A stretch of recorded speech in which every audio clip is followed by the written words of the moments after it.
नमस्कार दोस्तों, जय श्री राधे, जय श्री कृष्ण। आखिर क्यों मानी जाती है किचन की दिशा दक्षिण? मित्रों, आखिर क्या कारण है कि भोजन बनाने की वह वास्तु शास्त्र के अनुसार अग्नि कोण को माना गया है?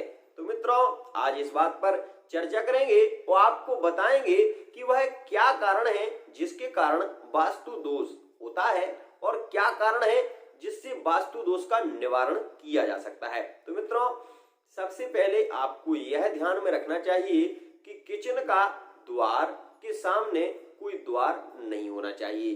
दूसरी बात यह है कि यदि आप भोजन बनाते हैं और वह दिशा पश्चिम दिशा है या पूर्व दिशा है तो मित्रों यह वास्तु दोष का निर्माण करती है। तो मित्रों, यदि वास्तु दोष है और हमें उसको निवारण करना है तो उसके लिए हमें अग्नि कोण मतलब पूरब और दक्षिण के मध्य की जो दिशा होती है, बीच की जो दिशा होती है उसे अग्नि कोण कहा जाता है। नैऋत्य कोण अग्नि कोण में शुक्र का वास माना गया है और नैऋत्य कोण में राहु का वास माना जाता है। तो मित्रों, अग्नि कोण उसे कहते हैं जहां पर अग्नि का स्थान होता है। हवन में, पूजन में जब कभी हवन किया जाता है तो उसमें हवन के लिए जो अग्नि डाली जाती है वह दक्षिण के और पूर्व के मध्य अग्नि कोण से ही उसको प्रज्वलित किया जाता है।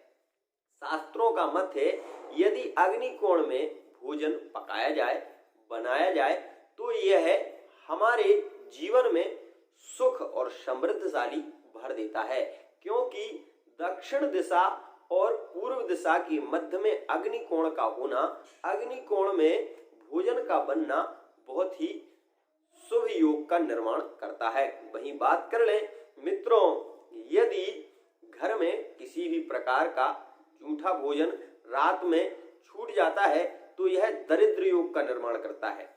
इसलिए घर में कभी भी जूठे बर्तन रात में नहीं रखे रहने देना चाहिए, क्योंकि यदि रात में जूठे बर्तन रखे रहते हैं तो यह दरिद्र योग और नेगेटिव एनर्जी को आने का संकेत देते हैं। तो वही बात कर लें मित्रों, यदि दक्षिण किचन का जो द्वार है वह दक्षिण द्वार है तो यह भी एक वास्तु दोष का निर्माण करता है।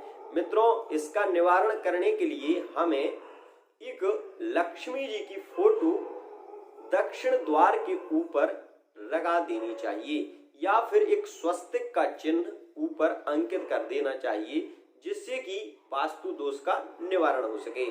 वही मित्रों, अग्नि कोण में यदि हमारी किचन नहीं है, भोजन नहीं बनता, तो वहां पर एक लाल कपड़े में एक नारियल को लपेटकर हमें उस दिशा में रख देना चाहिए, जिससे कि वह अग्नि कोण के जो देवता हैं वह उस दिशा का प्रतिनिधित्व करें और वास्तु दोष का निवारण हो सके।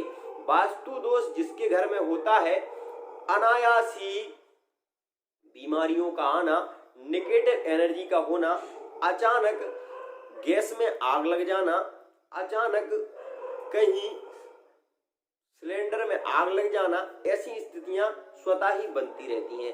तो मित्रों, इन दिशा का प्रतिनिधित्व जब हम करेंगे और दिशा के आधार पर उसकी शुद्धि करेंगे तो वास्तु दोष का निवारण स्वतः ही हो जाएगा। अब मित्रों, हमें यह भी जानने की आवश्यकता है कि जब हम भोजन को बनाते हैं उस समय हमें नमक को और हल्दी को एक साथ नहीं रखना चाहिए, क्योंकि नमक जो एक नेगेटिव एनर्जी को दूर करने का काम करता है, वहीं हल्दी गुरु का प्रतिनिधित्व करती है। इसलिए हल्दी और नमक को अलग अलग रखना चाहिए, साथ में नहीं रखना चाहिए। तो मित्रों, आज के लिए इतना ही। इसी के साथ वाणी को विराम। जय जय।